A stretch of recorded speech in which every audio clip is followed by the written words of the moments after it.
Welcome to Create Safe Relationships with Brenda Barros-Rivera. If you're new here, in this channel I talk about all sorts of things regarding relationships, including how we can identify and foster safe relationships, how we can build safe relationship skills such as boundary setting, and how to identify relationships that are unsafe for us. If this is something that interests you, please make sure that you hit on the subscribe button and click on the notification so that you can know when a new video comes out. This particular video I'll be focusing on the question, am I the toxic partner? This is a question that a lot of people have in my Instagram page and my Facebook page whenever I talk about these topics, about toxic relationships and toxic elements within people. I get the question, well, what if I'm the toxic partner? And so I want to talk a little bit about that today to help you understand whether you can identify with that or not.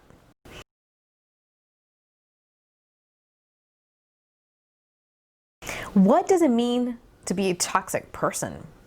Well, if we really think about the word toxic, toxic just means something that is unsafe for you. So if you, for instance, accidentally drink Clorox, somehow ingested, if a child ingests Clorox, that's toxic for them because our bodies are not meant to take Clorox, and so we can react badly to them and get sick, and really bad things can happen. So toxic just means something that's unsafe.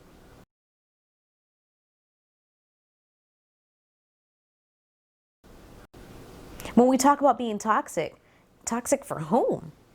Well, toxicity in a relationship and in a person, or unsafety, which is another way of thinking about it, can really be directed at our relational partner, but it can also be directed at ourselves, because we can actually have some behavioral patterns that can hurt us and some behavioral patterns that can hurt our partner.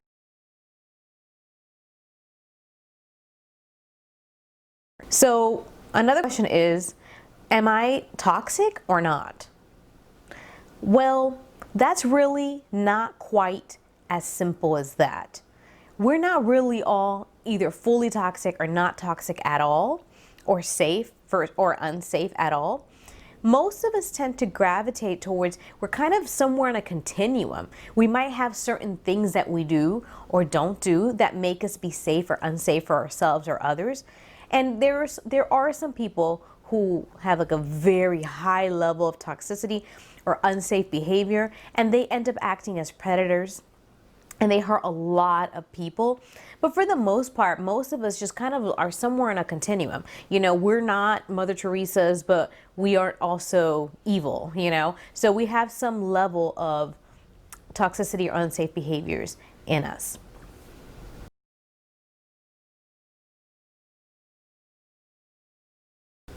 What would be an example of toxic behavior directed at the self? So one example of toxic behaviors that are directed at ourselves that, keep us unsafe is our inability to set boundaries. If we're unable to set boundaries, we're actually keeping ourselves in a position in which we are coming to harm, and we're not stopping it from happening. So this would be one example of behavior that is going to be detrimental to us, and so it would be considered toxic or unsafe for us. Another one would be people pleasing. If we're very used to pleasing people in order to protect ourselves, and that becomes our patterned way of behaving, then it's very difficult for us to actually assert ourselves or even know ourselves, and that can create detrimental consequences for us. And what would be an example of being toxic or unsafe for somebody else? Well, an example of that would be, for instance, violating people's boundaries. Let's say that somebody tells us that they feel disrespected when we do something and we continue doing it, then that would be an example of unsafe behavior from us or toxic behavior from us. Another one would be having a very strong fight reaction and not knowing how to manage it. So if we get triggered very quickly and we go fly off in a rage against our relational partners, that is going to harm them. And so even if we're not doing it because we're trying to be bad or we don't care about them, our behavior is still having an impact on them.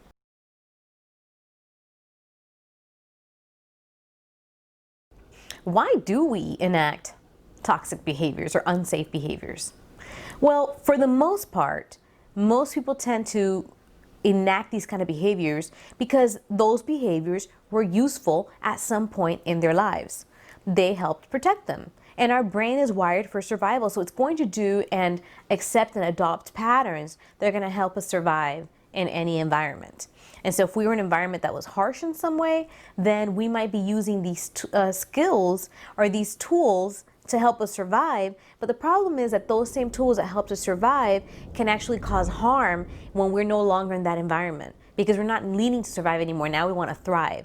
And so, for instance, if you're the kind of person who grew up in a home where your boundaries were not respected and your boundaries were met with anger, that's going to be really scary for you to want to actually set your boundaries. For instance, if when you were growing up, a parent said, I want you to give me a hug, and you said, no, I don't want to give you a hug, and they got angry or they acted hurt, and then you decided to stuff down your discomfort in order to make them happy, see, then that pattern of making people happy at the expense of your feelings is what actually is going to be solidified as a pattern. Okay, so it makes total sense that you are now a people pleaser as an adult because you were just conditioned to do that in order to maintain connection, which connection is what makes us feel safe. And so that makes total sense. Or if you grew up in a home where you were constantly attacked and you became very defensive in order to protect yourself, then it's going to make sense that when you grow up, you're going to continue this exact same pattern of behavior because that is what you're used to. So now, even if you have a well-meaning person talk to you and tell you, hey, I kind of think this might be a better way of doing something, you might get very defensive easily because that is what you were patterned to do.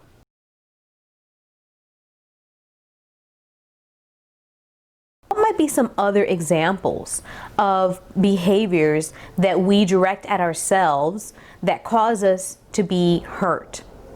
So some of these behaviors can include, as I mentioned before, people pleasing would be one of them, not setting boundaries, not getting to know ourselves, or it could also mean things like really using chronically avoidance techniques in terms of like alcohol or drugs or workaholism, anything like that that will help us avoid our emotions over the long term. That's something that's going to keep us from thriving in life. So yes, it's a protective mechanism. It's protected us for a long time. But once we are past survival mode and we want to get to thriving mode, that is when it's going to come and impact us. And what about some of the behaviors that can hurt our relationships?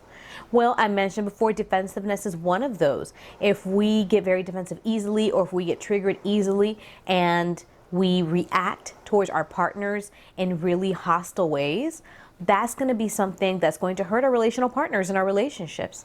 Another thing might be engaging in any kind of behavior that's overtly, covertly, or passive aggressive instead of directly confronting in an assertive but non-aggressive way. Right? That will be something that maybe makes you feel good in that moment, but over time is going to impact your relationship because it's creating more negative than positive experiences. And so learning how to have conversations in a way that you're being assertive, but you're not bringing in hostility that's unnecessary is going to be very important. Another thing that could hurt our relationships is if we're the kind of people, on the other hand, who trust too much or trust too easily. Now we are putting ourselves in a situation where we can end up being hurt within a relationship because we aren't learning or we're not knowing how to cut off the trust when we need to cut it off. So there's a number of things that you can see that can actually cause you, if you have these patterns of behavior, that can cause you to not thrive in the life in the way that you want to thrive.